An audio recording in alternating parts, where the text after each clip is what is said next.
ఒక ఇంట్లో ఇంటి యజమాని చనిపోయారు. చాలా మంది బంధుమిత్రులు ఇంటికి చేరారు. ఇంట్లో అందరూ శోకసాగరంలో మునిగిపోయారు. భార్య, నలుగురు పిల్లలు, ఒక ఆడపిల్ల, ఇంకా కుటుంబ సభ్యులు ఎంతో మంది దుఃఖిస్తూ ఉన్నారు. ఆ చనిపోయిన వ్యక్తి తన భార్యను, పిల్లలను కష్టపడి పెంచాడు. జీవితంలో ఒక మంచి స్థాయికి ఎదిగాడు. న్యాయంగా సంపాదించిన దాంతోనే పిల్లలందరినీ గొప్ప స్థాయిలో ఉండేలా చేశాడు. ఆడపిల్లకు మంచి సంబంధం చూసి పెళ్లి చేసి పంపించేశాడు. మృదు స్వభావం ఆయనది. చాలా మందికి సహాయం చేశాడు. నిజం చెప్పాలంటే చాలా మంచి వ్యక్తి అతను. అన్ని పనులు పూర్తయ్యాక శవాన్ని ఎత్తుదామనుకునే లోపే ఒక వ్యక్తి పరిగెడుతూ వచ్చాడు. ఆగండి ఆగండి, నేనొక విషయం చెప్పాలి అని అడ్డుకున్నాడు. ఇలాంటి సమయంలో ఏంటిది అని అడిగారు. అంతలో ఒక పెద్ద ఆయన ముందుకు వచ్చి ఏమైంది అని అడిగాడు. ఆయన చెప్పిన మాటకు అందరూ ఆశ్చర్యపోయారు. నాకు ఈ చనిపోయిన వ్యక్తి 15 లక్షలు అప్పున్నాడు అని చెప్పాడు. అందరూ గుసగుసలాడుతున్నారు. ఆ తరువాత పెద్దవాళ్ళందరూ ఈ కార్యక్రమం అయ్యాక మాట్లాడుకుందామన్నారు. లేదు లేదు, ముందు డబ్బుల విషయంలో ఎవరో ఒకరు మాటిస్తేనే నేను ఈ శవాన్ని తీసుకెళ్లడానికి ఒప్పుకుంటాను అని పట్టుబట్టాడు ఆ పెద్ద ఆయన.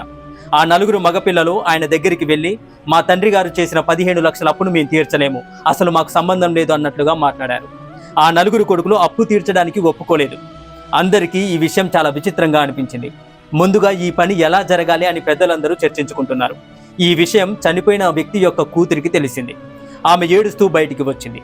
ఇవి నా తండ్రి గారే నాకు ఇచ్చిన నగలు, ఇదిగో తీసుకోండి. ముందు మా తండ్రి గారికి అంత్యక్రియలు జరగనివ్వండి, మా నాన్నగారి మర్యాదలకు ఎలాంటి భంగం కలగకూడదు అని తన నగలన్నీ ఇచ్చేసి ఏడుస్తూ లోపలికి వెళ్ళిపోయింది ఆ కూతురు.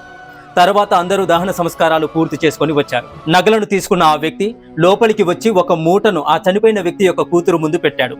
తీసుకో తల్లి, నీ నగలు, ఈ 15 లక్షలు అని చెప్పాడు ఆ పెద్దాయన. అందరూ ఆశ్చర్యపోయారు. అప్పుడు ఆయన నవ్వి ఇలా అన్నాడు, మీ తండ్రి గారు నా దగ్గర ఎలాంటి అప్పు చేయలేదు బిడ్డ. నిజం చెప్పాలంటే నాకు చాలా అత్యవసరమైన పరిస్థితుల్లో డబ్బు అవసరమైతే ఇచ్చాడు. నీకెప్పుడు వీలైతే అప్పుడే ఇవ్వు అని ఇచ్చాడు. మళ్ళీ ఇద్దాం అనుకునే లోపే ఆయన చనిపోయారని తెలిసి పరుగున వచ్చానమ్మా. అయితే మీలో ఎవరికి ఈ డబ్బు ఇవ్వాలో అర్థం కాలేదు.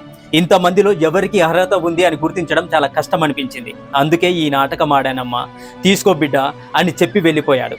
తల దించుకున్న నలుగురు కొడుకులు తల ఎత్తుకోలేకపోయారు. తండ్రి గారి తిథి కర్మలకు కూతురే డబ్బులు ఖర్చు పెట్టి మిగిలిన డబ్బును తల్లిగారికి ఇచ్చి భర్త వెంట ఏడుస్తూ వెళ్ళిపోయింది భారమైన హృదయంతో. మగపిల్లలే కావాలని పరితపించేవారు తెలుసుకోవాల్సినటువంటి అద్భుతమైన కథ ఇది. ఇప్పటి కాలంలో అలా లేదు. అందరూ సమానంగానే ఉన్నారు. అమ్మాయిలు కూడా అమ్మా నాన్నను ఎంతో ప్రేమగా చూసుకుంటున్నారు. వాళ్ళకిచ్చే గౌరవ మర్యాదలు వారికి ఇస్తున్నారు. మీకు ఈ వీడియో నచ్చితే మీ విలువైన అభిప్రాయాన్ని తప్పకుండా కమెంట్ చేయండి. ప్రతి ఒక్కరికి రిప్లై ఇస్తాను. హరే కృష్ణ.